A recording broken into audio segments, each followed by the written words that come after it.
So in the first video I have said the resolving power of a grating, and in this video you will study what is the resolving power of a telescope. Okay. So telescope, when what we do it, we try to see the distant object. Correct. So if it is a single object, there is no problem. We get a image of a single object only.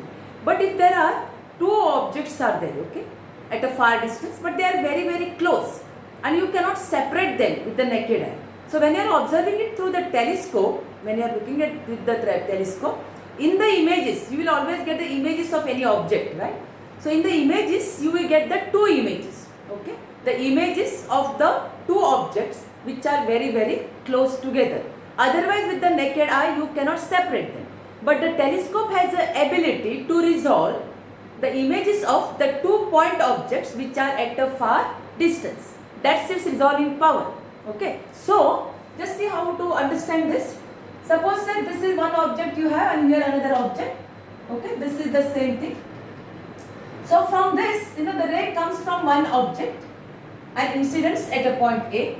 But the other ray which is coming from the other object, makes an angle d theta with the direction of the ray coming from the first object. Okay. So this is your first object and this is the second object. Okay. Same thing, the ray from the first object will incident. Okay, it will travel like this. And ray from the second object, many rays are coming. It's not only the two rays, are making an angle d theta and incidents at a point B. This is our telescope. This is your telescope objective. Is it clear to you? So this is the telescope. Okay, meaning this is what is the objective of the telescope. Okay. So the diffraction takes place at the objective. Okay, A, B. Right. And the ray which is coming from one object, ray which comes from one object will meet at a point P1. Okay, and from the same object, all the rays which are coming from the first object, they are meeting at a point P1. Okay, and you get the central maxima at a point P1. Okay, that means you get the image of the first object. You will get the image of the first object over here at a point P1. Is it clear to you? And due to the ray coming from the second object, same thing happens. But you will get the image of the second object at a point P2. You can see here, this is, these rays are meeting at a point P1. What it means? These two rays are meeting in phase at a point P1. And you get the image of the first object. And the rays which are, going in this direction, you can see here, this and this are meeting at a point P2. So these two are the rays corresponding to the rays coming from the second object. They meet at a point P2. Okay, in phase. So you get the image of the second object at a point P2 and you get the image of the first object at a point P1. Okay. So if you see the pattern, okay, if you see the diffraction pattern, you can see here, this is, you can see, this is your first one. Okay. Diffraction pattern of the first object, due to the first object. And rays are meeting at a point P1, means you get a central maxima at a point P1. For the second one, you get a central maxima at a point P2. Okay. So the minima of the second one is coinciding with the maxima of the first. Okay. And minima of the first one coincides with the maxima of the second one. That is as per the Rayleigh's criteria of resolution. If it happens, then we can say that the two rays are, the two images are just said to be resolved as per the Rayleigh's criteria of resolution. Okay. So now we'll come to the what is the expression for resolving power of a telescope. Okay. So here, listen to me very carefully. These two rays are meeting in phase at the point P1. Okay. But minima of the first one is at a point P2.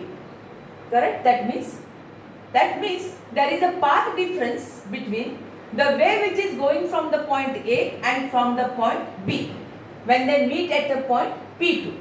Okay. Not due to the second one, it is due to the first one.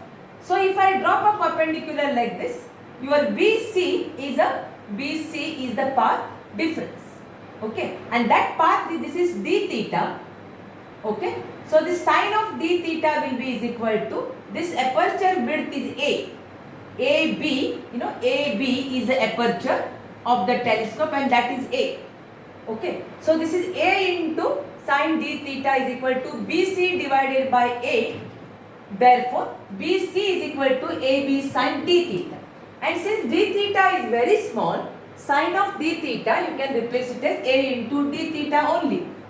Okay, and now we'll come to the condition. If this A d theta is equal to lambda, okay, if A into d theta is equal to lambda, okay, you know that this we have discussed it. So if it is the wave coming from the point A and from the point B, if the path difference is lambda, I can divide this into two parts.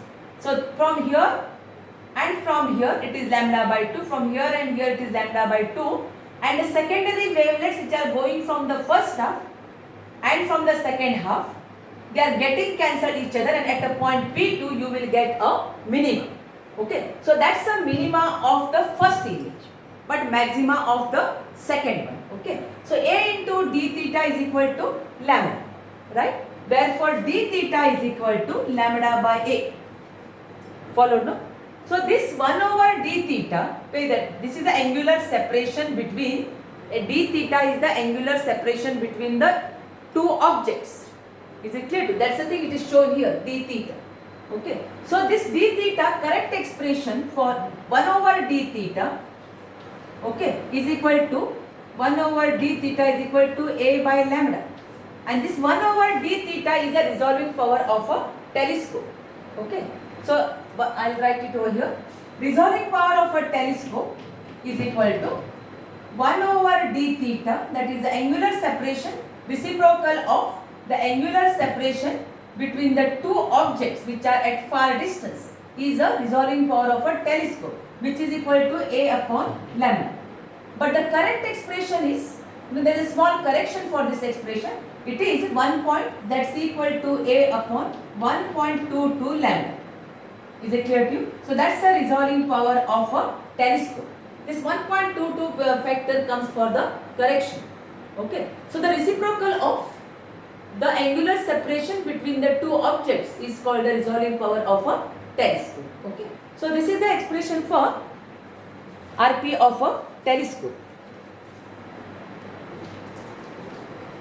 A upon, that's correct, A upon 1.22 lambda. Okay, so very simple one. If the small short question comes, you must able to write it, that discuss the or explain the RP of a telescope. Okay, and some problems, the certain problems on RP of telescope, I am already I will send it on the group. Okay, as a notes. You can simple problem. Okay, you can solve problems. You can go through those problems. Okay, so this completes RP of a telescope.